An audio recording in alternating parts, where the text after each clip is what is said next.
Friends, welcome back to my channel. எல்லோரும் எப்படி friends இருக்கீங்க? நல்லா இருக்கீங்கன்னு நினைக்கிறேன். இன்றைக்கி நம்ம வீடியோவில் எதை பற்றி டிஸ்கஸ் பண்ண போகிறோன்னு பார்த்தீங்கன்னா, ஒரு பிளான்ட் வந்து நல்லா ஆரோக்கியமாக வளர்ந்து நமக்கு நல்ல ஒரு ஹீல்டு கொடுக்கணும்னு வச்சுக்கோங்களேன். அதுக்கு நம்ம கண்டிப்பாக ஃபர்டிலைசர் பயன்படுத்தி ஆகணும் இல்லைங்களா? அதே ஃபர்டிலைசரை நம்ம அளவுக்கு அதிகமாக பயன்படுத்திட்டோம் அப்படின்னா எந்த மாதிரியான பிரச்சனைகள்லாம் செடிகளில் வந்துட்டு ஏற்படும், அதை நம்ம எப்படி எளிய முறையில் ரெக்டிஃபை பண்ணி கொண்டுட்டு வந்துடலாம் அப்படிங்கிறதான் ஃப்ரெண்ட்ஸ் இன்றைக்கி நம்ம பார்க்க போகிறோம். ஓகே ஃப்ரெண்ட்ஸ், வாங்க வீடியோக்குள்ளே போகலாம். அதுக்கு முன்னாடி என்னுடைய சேனலை நீங்கள் இப்போ தான் ஃபஸ்ட் டைமாக பார்க்குறீங்க அப்படின்னா ப்ளீஸ் சப்ஸ்கிரைப் பண்ணிக்கோங்க.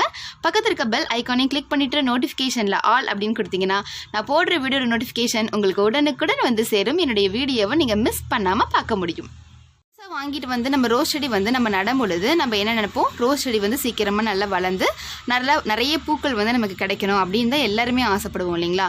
ஸோ அதை வந்து நம்ம மைண்டில் வச்சுட்டு நம்ம என்ன பண்ணுவோம், சில பேர் ஃபர்டிலைசர் வந்துட்டு அதிகமாக ஒரு கால இடைவெளி, சரியான ஒரு கால இடைவெளி இல்லாமல் அதிகமாக கொடுத்துருவோம்.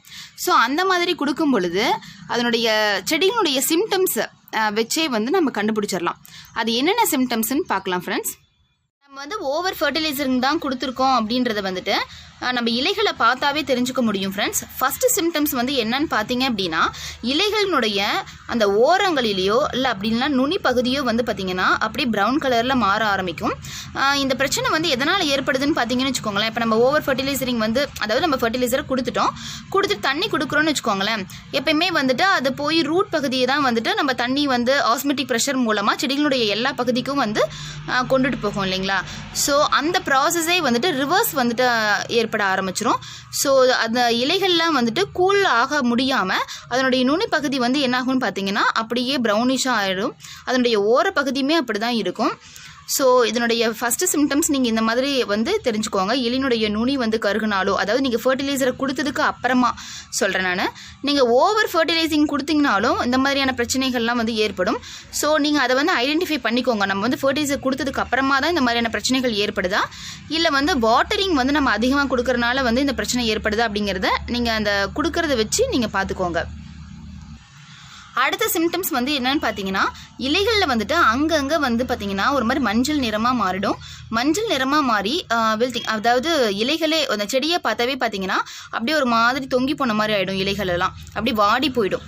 ஸோ இது வந்து ஒரு செகண்ட் சிம்டம்ஸ். இதனுடைய அந்த லீவ்ஸ் வந்து உங்களுக்கு கரெக்டாக ஐடென்டிஃபை பண்ண முடியல அப்படின்னா நான் கிளிப்பிங்கில் தரேன், அதுலேயும் பாருங்கள் ஃப்ரெண்ட்ஸ். தேர்ட் சிம்டம்ஸ் வந்து என்னன்னு பார்த்தீங்கன்னா, நம்ம நார்மலாகவே நான் ஏற்கனவே சொல்லியிருக்கேன் ஃபர்டிலைசர் வீடியோ போடும்போதெல்லாம், எப்பயுமே நீங்கள் அது ஆர்கானிக் ஃபர்டிலைசராக இருந்தாலும் சரி, இன்ஆர்கானிக் ஃபர்டிலைசராக இருந்தாலும் சரி, ஃபஸ்ட்டு தண்ணியை கொடுத்துட்டு அதுக்கப்புறமா நீங்கள் ஃபர்டிலைசரை வந்து யூஸ் பண்ணுங்க அப்படின்னு சொல்லியிருப்பேன். ஏன் அப்படின்னு பார்த்தீங்கன்னா, ரூட் வந்துட்டு அஃபெக்ட் ஆகிடும், ரூட் வந்து சுட்டு போன மாதிரி ஆகிடும் அப்படின்னு சொல்லியிருப்பேன். ஸோ ரூட் வந்துட்டு ப்ரௌனிஷாக மாறினாலோ அது ஒரு மாதிரி ராட், அதாவது ஒரு கெட்டு போன மாதிரி ஆகிடும். செடியே வந்துட்டு இறக்கக்கூடிய சூழ்நிலை வந்து ஏற்பட்டுரும். ஸோ இந்த ஒரு சிம்டம்ஸும் உங்களுக்கு இருக்கும். மெயினாக பார்த்தீங்கன்னா லீவ்ஸ் தான். லீவ்ஸை பார்க்கும் பொழுது நமக்கு தெரிஞ்சிடும். ஸோ எப்போ ஃபர்டிலைசரை கொடுத்தாலும் நீங்கள் சுற்றி இருக்க பகுதியில் வந்து கொடுங்க, அந்த கிட்ட வந்து கொடுக்காதீங்க. அடுத்த சிம்டம்ஸ் என்னன்னு பார்த்தீங்கன்னா, செடிகளில் வந்துட்டு ஒரு நியூ க்ரோத்தே வந்து இருக்காது. அப்படி க்ரோத்தே வந்து பார்த்தீங்கன்னா ஸ்டன் ஆகிடும். ஸோ இது வந்து ரீசன். நீங்கள் நினைக்கலாம், என்னடா ஃபர்டிலைசர் கொடுக்கறதுனால இந்த பிரச்சனைகள் ஏற்படுமா அப்படின்னு. ஆமாம், இப்போ நாமளே எடுத்துக்கோங்களேன். இப்போ நமக்கு ரொம்ப பசிக்குது அப்படின்னம்னா நம்ம கொஞ்சமாக சாப்பிட்டோம் அப்படின்னம்னாலும் நம்மளால் ஒழுங்காக ஒர்க் பண்ண முடியாது. அதுவே ரொம்ப அதிகமாக நிறைய சாப்பிட்டோம்னாலும் நம்மளால் ஒர்க் பண்ண முடியாது இல்லைங்களா? ஸோ செடிகளும் அதே மாதிரி தான். நம்ம வந்து ஒரு சரியான அளவில் அதுக்கு ஃபீடிங் கொடுக்கும் பொழுது அதனுடைய க்ரோத் வந்து நல்லாவே இருக்கும். அதே அளவுக்கு அதிகமாக கொடுத்துட்டோம் அப்படின்னா புது வளர்ச்சியே வந்து செடிகளில் வந்து இருக்காது. சிம்டம்ஸ் வந்து என்னன்னு பார்த்தீங்கன்னா ஃப்ரெண்ட்ஸ், உங்கள் செடிகளில் வந்துட்டு க்ரோத் இருந்தாலும் பூக்கள் வந்து பூக்கவே பூக்காது. ஸோ இது மெயின் ரீசனாகவே இருக்குது. ஸோ ஃபர்டிலைசர் வந்து பார்த்து கரெக்டாக கொடுங்க. சிம்டம்ஸ் வந்து எப்படி இருக்குன்னு பார்த்தீங்கன்னா, லீவ்ஸ் எல்லாமே வந்து பார்த்தீங்கன்னா கொட்டிடும், பழுத்து போன மாதிரி ஆகிட்டு இலைகள் எல்லாமே உதிர்ந்துடும். ஸோ இதை வச்சு நீங்கள் வந்து கண்டுபிடிச்சிக்கலாம். அடுத்த சிம்டம்ஸ் வந்து என்னன்னு பார்த்தீங்கன்னா, ஸ்டெம்ஸ் எல்லாம், இப்போ நீங்கள் பூக்களே வந்து ஏதோ ஒன்று பறிக்கிறீங்க, ஏதோ ஒன்றா ஸ்டெம்ஸ் எல்லாம் அப்படியே வீக் ஆகிடும். அப்படியே செடிகளே வந்து ரொம்ப வீக்கான மாதிரி ஆகிடும். பூக்கள் பறிக்கும் பொழுது அப்படியே ஸ்டெம்ஸ் எல்லாம் கையோடையே வந்துற மாதிரி இருக்கும். ஸோ பிளான்ட் வந்து ரொம்ப வீக்காக இருக்குது அப்படின்னாலும் நம்ம ஓவர் ஃபர்டிலைசிங் வந்துட்டு பண்ணியிருக்கோம் அப்படின்னு நீங்கள் தெரிஞ்சுக்கோங்க. அடுத்த சிம்டம்ஸ் வந்து என்னன்னு பார்த்தீங்கன்னா, இந்த மண் பகுதி இருக்கு இல்லைங்களா? நீங்கள் ஃபர்டிலைசரை வந்துட்டு கொடுக்குறீங்க அப்படின்னா அந்த மண்ணினுடைய அந்த வேர் மூலமாக அதை வந்து உறிஞ்சப்பட முடியாமல் அதை மேலேயே வந்து பார்த்திங்கன்னா ஒரு மாதிரி திட்டாக அங்கங்கே இருக்கும். ஸோ இந்த சாயில் வந்து கண்டிஷன்ஸை பார்த்துமே நம்ம அதிகமான ஃபர்டிலைசர் கொடுத்துருக்கோமா இல்லையா அப்படின்றத நம்ம தெரிஞ்சுக்கலாம். ஸோ 2 விஷயம் மூலமாக நீங்கள் கண்டிப்பாக வந்துட்டு ஓவர் ஃபர்டிலைசிங் கொடுத்துருக்கீங்களா இல்லையன்றதை வந்து தெரிஞ்சுக்க முடியும். ஒன்று வந்து பார்த்தீங்கன்னா லீவ்ஸை பார்த்தாவே நீங்கள் ஐடென்டிஃபை பண்ணிடலாம். அப்படி எல்லோ ஆகிறது, ப்ரௌனிஷாக மாறிடுறது, இலைகள் எல்லாம் கொட்டிடுறது, அந்த மாதிரியான பிரச்சனைகள்லாம் ஏற்படும். இன்னொன்று வந்து பார்த்தீங்கன்னா க்ரோத்தே வந்து செடிகளில் இருக்காது, அப்படி ஸ்டன் ஆகிடும் க்ரோத்து. ஸோ இது 2 மூலமாலுமே, அதாவது நீங்கள் ஃபர்டிலைசர் கொடுத்ததுக்கு அப்புறமா இந்த மாதிரியான பிரச்சனைகளை வந்து வருது அப்படின்னா நீங்கள் ஓவர் ஃபர்டிலைசிங் தான் பண்ணியிருக்கீங்க அப்படிங்கிறத தெரிஞ்சுக்கோங்க. சரி, ஓகே, நம்ம ஓவர் ஃபர்டிலைசிங் தான் வந்து பண்ணியிருக்கோம். இதை வந்து எப்படி ரெக்டிஃபை பண்ணுறது, என்ன பண்ணலாம் அப்படின்னு கேட்டிங்க அப்படின்னா, நம்ம செடியினுடைய மண் பகுதி மேலே வந்து நீங்கள் கொடுத்துருக்கீங்கன்னு வச்சுக்கோங்களேன். அதை வந்துட்டு நீங்கள் மேலே தெரியுது அப்படின்னா ஒரு கொஞ்சம் அளவுக்கு மட்டும் நீங்கள் என்ன பண்ணிடலாம், மண்ணை வந்து நீங்கள் எடுத்துடலாம். அந்த எங்கெங்கே ஃபர்டிலைசர் இருக்கோ அந்த மண் பகுதியை மட்டும் நீங்கள் தனியாக எடுத்துகிட்டு நீங்கள் தண்ணி வந்து 2வது வந்து மெயின் கொடுக்க வேண்டியது விஷயம் என்னன்னு பார்த்தீங்கன்னா தண்ணி தான். தண்ணி வந்து எந்த அளவுக்கு நல்லா கொடுக்க முடியுமோ, அதை டைல்யூட் பண்ண முடியுமோ அந்த அளவுக்கு நீங்கள் டைல்யூட் பண்ணிக்கலாம். இப்போ வந்து இதை வந்து நான் மண்ணிலேயே வச்சுருக்கேன், அதனால் வந்து உங்களுக்கு இப்படி காமிக்கிறேன். இதே பாட்டில் செடி வச்சுருக்கீங்கன்னு வச்சுக்கோங்க ஃப்ரெண்ட்ஸ், அதனுடைய மண் மேல் பகுதியில் தான் நீங்கள் போட்டிருப்பீங்க இல்லையா, அந்த மண்ணை வந்து நல்லா ஒரு 1/4 இன்ச் அளவுக்கு வந்து நீங்கள் வந்து என்ன பண்ணிடுங்க, எடுத்துருங்க. ஸோ மண்ணில் வந்துட்டு எந்த அளவுக்கு அந்த ஒரு பவுடர் ஃபார்ம்லேயோ இல்லை கிரானுலர் ஃபார்ம்லேயோ நீங்கள் வந்து கொடுத்துருக்கீங்க அப்படின்னா அது எந்த அளவுக்கு மிக்ஸ் ஆகிருக்குன்னு தெரியும் இல்லைங்களா, அந்த அளவுக்கு மட்டும் நீங்கள் மண்ணை என்ன பண்ணிடுங்க, எடுத்துட்டு அதுக்கு பதிலாக நீங்கள் வேறு வந்து மண் வந்து நீங்கள் போட்டுக்கலாம். இது ஒன்று வந்து ஃபாலோ பண்ணிக்கோங்க.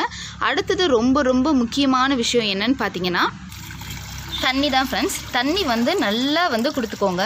நல்லா டைல்யூட் பண்ணி விட்டுட்டோம் அப்படின்னா அந்த மண்ணில் வந்து இருக்கக்கூடிய அந்த சால்ட் அதிகமாக இருக்கும் இல்லைங்களா, அதெல்லாமே வந்துட்டு ரூட் அஃபெக்ட் பண்ணாமல் ட்ரைனேஜ் ஹோல் வழியே நல்லா வர அளவுக்கு நீங்கள் வந்து நல்லா தண்ணி வந்து கொடுத்துக்கோங்க ஃப்ரெண்ட்ஸ். ட்ரைனேஜ் ஹோல் வழியாக நல்ல தண்ணி வந்து வெளியே வர அளவுக்கு வந்து நம்ம தண்ணி நிறைய கொடுத்து நல்லா டைல்யூட் பண்ணிவிடுங்க. செடியவே அந்த ரூட் வந்து அஃபெக்ட் ஆகாத மாதிரி பார்த்துக்கோங்க. இந்த மாதிரி நல்லா வந்து வெளிவரணும். அடுத்து ரொம்ப ஒரு முக்கியமான விஷயம் என்னன்னு பார்த்தீங்க அப்படின்னா, ஒரு 1 மந்த்துக்கு வந்து நீங்கள் ஃபர்டிலைசரை செடிகளுக்கு வந்து கொடுக்க வேண்டாம். அதுவும் நைட்ரஜன் ரிச் இருக்கக்கூடிய ஃபர்டிலைசரை வந்து கொடுக்கறத வந்து அவாய்ட் பண்ணிக்கோங்க ஃப்ரெண்ட்ஸ். ஸோ இந்த டிப்ஸ் எல்லாம் வந்து கண்டிப்பாக ஃபாலோ பண்ணோம் அப்படின்னா அந்த அதிகமான ஃபர்டிலைசிங் வந்து கொடுத்து அஃபெக்ட் ஆகிருக்கும் இல்லைங்களா பிளான்ட்டு, அதுலேருந்து நம்ம எளிதாக வந்து பாதுகாத்து கொண்டு வர முடியும். இல்லை நீங்கள் அப்படியே கவனிக்காமல் விட்டீங்க அப்படின்னா அது வந்து செடி வந்து இறந்து போகக்கூடிய சூழ்நிலை கூட வந்து ஏற்பட்டுடும். ஃப்ரெண்ட்ஸ், இன்றைக்கி வந்து நம்ம வீடியோவில் வந்து ஓவர் ஃபர்டிலைசிங்னால என்னென்ன ப்ராப்ளம்ஸ்லாம் வந்து ஏற்படுது, அதை எப்படி நம்ம ரெக்டிஃபை பண்ணி கொண்டுட்டு வந்துடலாம் அப்படிங்கிறத வந்து நம்ம பார்த்தோம் இல்லைங்களா. ஸோ நெக்ஸ்ட் வீடியோவில் வந்துட்டு ஆர்கானிக் ஃபர்டிலைசர் வந்துட்டு எப்படி பயன்படுத்தணும், எவ்வளோ கால இடைவெளியில் வந்து கொடுக்கணும், அதே இன்ஆர்கானிக்காக இருந்தால் எப்படி பயன்படுத்தலாம் அப்படிங்கிறதையும் பார்க்கலாம் ஃப்ரெண்ட்ஸ். ஓகே ஃப்ரெண்ட்ஸ், இந்த டிப்ஸ் எல்லாம் உங்களுக்கு ரொம்ப யூஸ்ஃபுல்லாக இருந்திருக்கும்னு நினைக்கிறேன். பிடிச்சிருந்ததுன்னா குட்டியை லைக் கொடுங்க. யாருக்காவது யூஸ்ஃபுல்லாக இருக்கும்னு நினச்சிங்கன்னா ஷேர் பண்ணுங்கள். சப்ஸ்கிரைப் பண்ண மறந்துடாதீங்க. என்ன டவுட்டாக இருந்தாலும் கமெண்ட் பாக்ஸில் கமெண்ட் பண்ணி கேளுங்க ஃப்ரெண்ட்ஸ். உங்களுடைய ஏதாவது டிப்ஸ் வந்துட்டு என் கூட ஷேர் பண்ணிக்கணும் அப்படின்னா தாராளமாக சொல்லலாம். ஓகே ஃப்ரெண்ட்ஸ், நம்ம நெக்ஸ்ட் வீடியோவில் பார்க்கலாம். தேங்க்யூ.